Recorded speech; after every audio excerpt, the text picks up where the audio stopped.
सरपंच बढ़िया बैठे सारे मेरी वीडियो वायरल करना काम चेक कर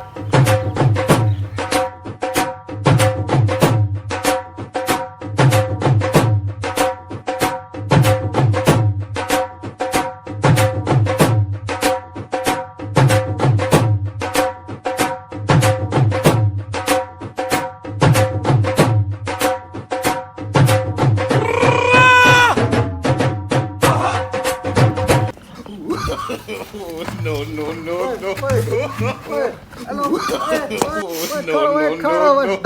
पैसे वेलाना सटना मैं बर्बाद थी गया सारे पैसे भी काम दे सरपंच ने काम दे क्या ओए